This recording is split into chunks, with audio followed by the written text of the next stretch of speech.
Hi, it's Craig with ProLike here. And in the previous video we talked about DWR, or durable water repellent, and we talked about what it is, how it works, why it's so important, and how easily it is to be compromised or how it breaks down over time. And so in this video we're going to talk about reapplying DWR to a jacket or any other product. And we're going to test two market-leading solutions, one from ReviveX and one from Nikwax. And Nikwax and ReviveX are the two most common brands in the outdoor industry for DWR. And they both make a couple different products with two different application methods. The first is a spray-on, which is what I have here, and the second is a wash-in. You know, there's advantages and disadvantages to both.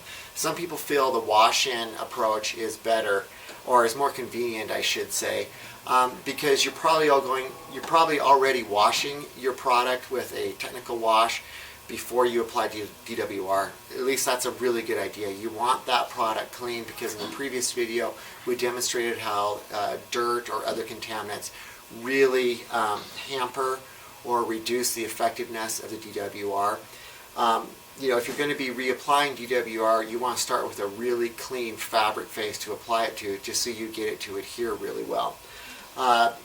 The advantage, I guess, of the wash-in is that it coats the entire jacket, and that's good if you're using, let's say, a 3-layer laminate like a Gore-Tex or Event or a Neo Shell, because it doesn't matter if you get the tricot lining, you know, the interior fabric coated with DWR, and the coating the exterior of the fabric doesn't reduce the ability of that membrane to transport moisture.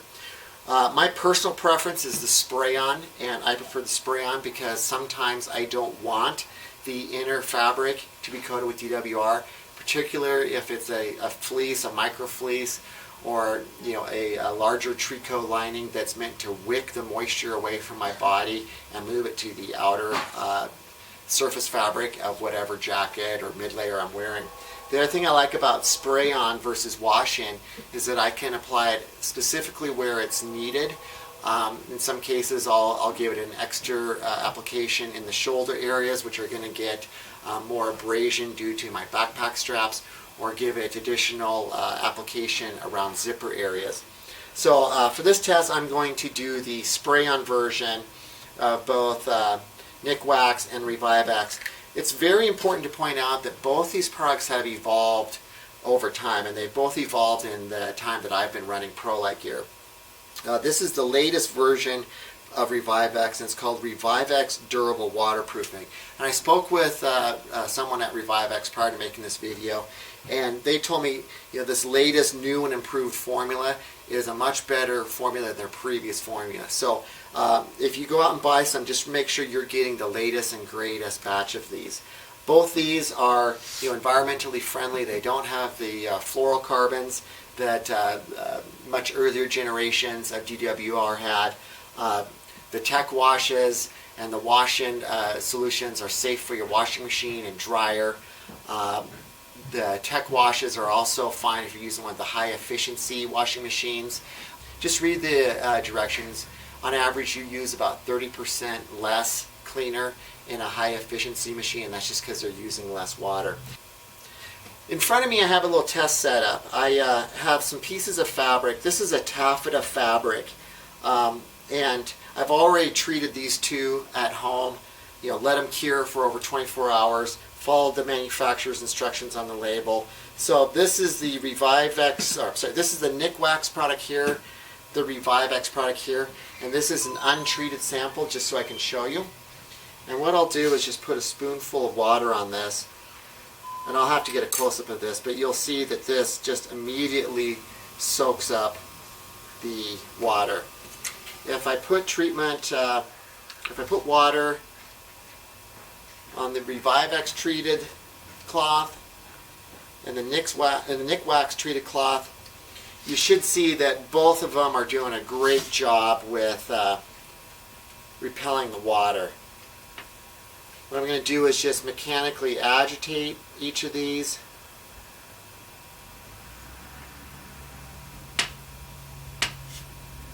and I'll give you guys a close-up. And I'm going to let these set for a while and come back and check on them and just see how well each one of them are working. Okay, I have let this sit for an hour and have come to my own conclusion. Let me start off by saying that obviously I'm not in a laboratory here, so this is just going to be based on personal observation. I also want to point out that I did call both ReviveX and Nikwax and talk with representatives of both of those companies on the phone to ask them about their product. And they weren't willing to share the details of how the product works. They consider that trade secret. But they did both assure me that their product is environmentally friendly, safe for your washing machine, safe for your garment or jacket or sleeping bag or whatever you're going to be applying this on. After letting these sit for an hour, both are adequately keeping the water from migrating or soaking through the fabric or wetting out the surface of the fabric. My only observation is that the ReviveX seems to do a little bit better job than the Nikwax. And that's going to be very difficult to quantify here. But I did bring Nick and Nina and Shane over and just showed them what I was observing, and they all agreed. And what I'm observing is that on the Nikwax, if I take my finger and drag it through the puddle of water towards the edge and raise my finger, the water kind of leaves a trail behind where I had dragged my finger, and then gradually goes back into the center puddle.